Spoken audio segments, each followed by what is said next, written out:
Hey, sports card fans, it's John, Wade Boggs fan. Hope you're all doing well. As collectors, I'm sure that we love all the cards that we have in our collection. But at the same time, I'm pretty sure there are some cards that we love more than others. And it may have nothing to do with value. It may be a sentimental tie to the card. It may be a rare card, or it may be just a beautiful example of the card. And that's the case for card number 70 on my 100 cards for $10,000 list. When I saw this card show up for auction on eBay, I knew this is the card that I wanted to have in my collection as an example of this card. And fortunately, I won the auction. In fact, I was surprised. I was the only bidder on that card. So I think I got it for a pretty good price.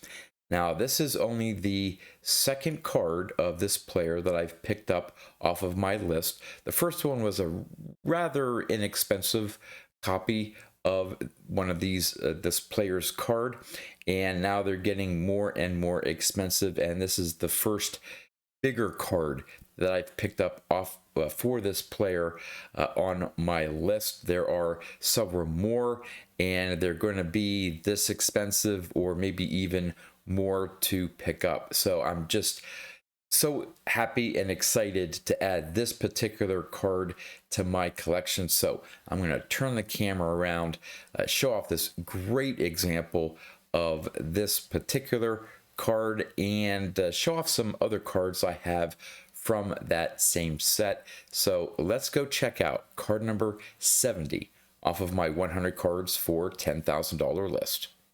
Okay, card number 70 is this absolutely stunning example of the 64 Topps Willie Mays. Oh, it is such a beautiful example. The first thing that my eyes were drawn to was the centering. I didn't take out a measuring tape, but man, that is, to me, it appears really close to 50-50, maybe. If it's not absolutely 50-50, it is so close, at least in my eyes.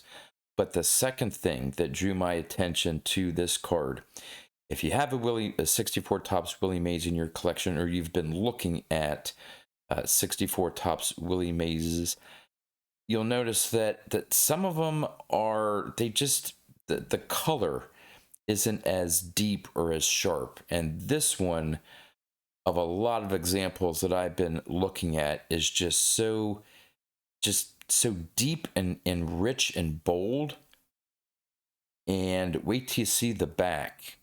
Again, if you're familiar with these 64 Topps cards, you know that this sort of orange border or background on the back of the card could get a little faded. And I have an example here of another card, a 64 card that I have, and you can see the difference between the two. But it's just so bold and crisp, and even the centering on the back is really nice. And I'm going to get into the numbers to show you how what I paid for it and how I think I got a pretty good deal on it.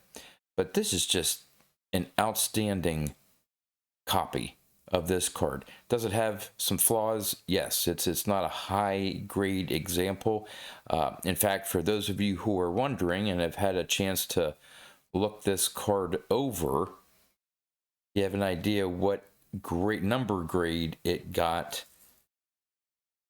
Yep, another one of my famous PSA 4s. And for a mid-grade card, actually on the lower end of mid-grade, man, the eye appeal on this just pops.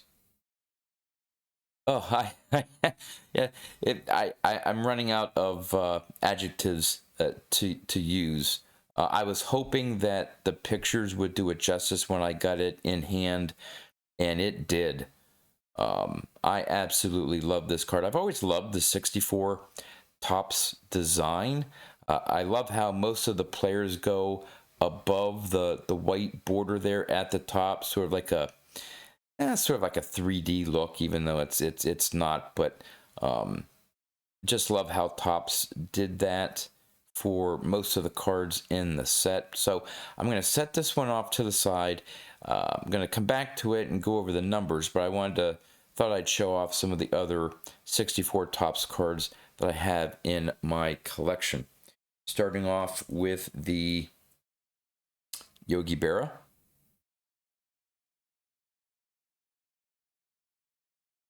Now that one has a pretty nice bold dark back to it. Then we have the Ernie Banks, or Lou Brock. Ernie Banks is coming up next. That's why. Lou Brock.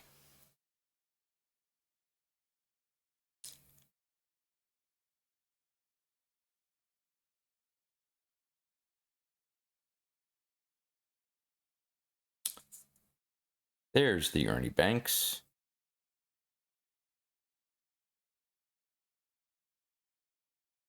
Now, here's what I'm talking about with the back. So you can see the orange it's nice, but it's a little faded. So let's compare the two here. And hopefully the camera will pick it up. Just how much darker the Mays back is than the Ernie Banks. And you see a lot of copies of this, whether it's just faded over time, whether during the printing process, it was maybe later on in the run where there wasn't as much ink. However the printing process was done, I'm not sure.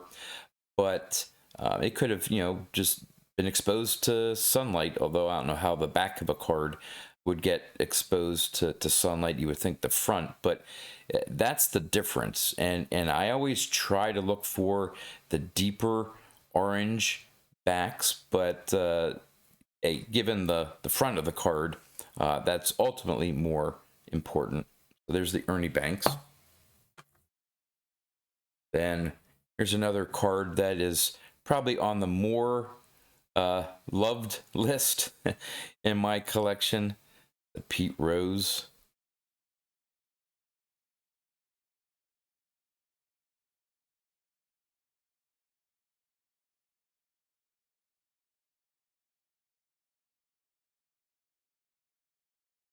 Harmony Killebrew.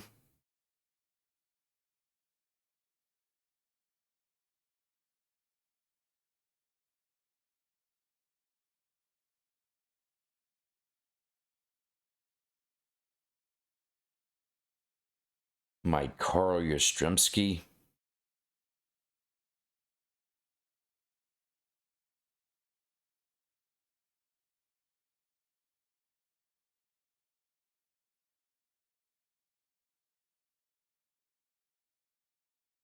Oh, the Frank Robinson. Love this one too.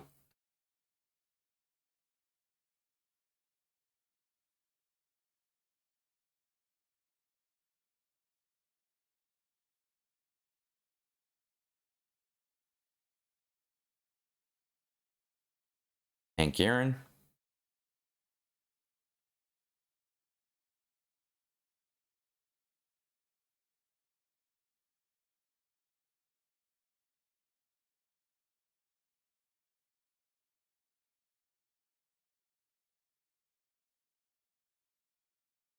Warren Spahn.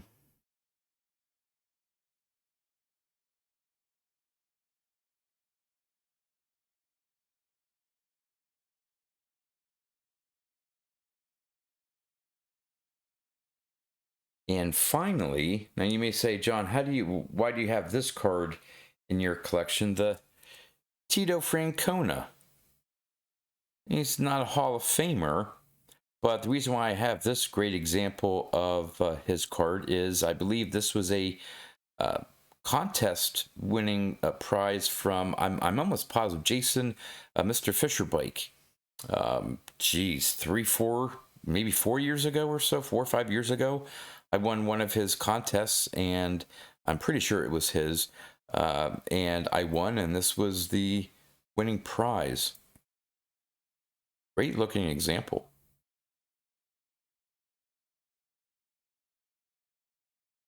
All right, back to the card at hand here, the Willie Mays. All right, let's get into the numbers. Now, when I put this card on my initial list a little over 2 years ago, I figured a PSA 4 copy. And I hoped at the time that I'd be able to pick a PSA 4 copy up for $100. Well, the winning bid was 124 and change. So with shipping and tax, it was just over 130 bucks. So let's round it down to 130 bucks. So I paid $30 more than I originally thought I would have to spend for a PSA 4. So yes, I did go over budget on this one, but for you talk about the eye appeal tax or whatever you want to call it, I think the $30 was well spent. But how did that compare to what PSA 4s are going for today and not a little over 2 years ago? Well, on the low end of PSA 4s, they're selling the lowest over the last 12 months was $72. The average PSA 4 sale over the last year, $111. And again, this is before shipping and tax. And on the high end, 155 bucks. And the high end of a PSA 3 is $100. And the low end of a PSA 5 is $140.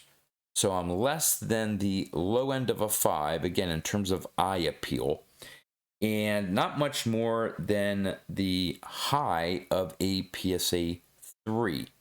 So again, all in all, yes, I went over budget, but 130 bucks for this example, yeah, absolutely, sign me up. All right. So, after 70 cards, can't believe I'm only 30 cards away from completing this project. It's not going to happen overnight, but I can start to feel that, I'm starting to get to the finish line here. It's going to take a decent amount of money. We're talking about from here on out, probably spending $100 or more per card. But after 70 cards, from what I thought I'd have to spend on my original list was $6,580. Well, for these 70 cards, I have spent $3,985, so I am $2,595 to the good, so to speak. And so I'm still on my goal to maybe be at 60%. In other words, all-in cost for these 100 cards, maybe around $6,000-ish, around that ballpark, for what I thought I would have to spend $10,000 to get these 100 cards. So, would love to know in the comments what you think about this example here and the other 1964 Topps cards that I have in my collection. And with that, that's all I have for you. So until next time, thanks for watching.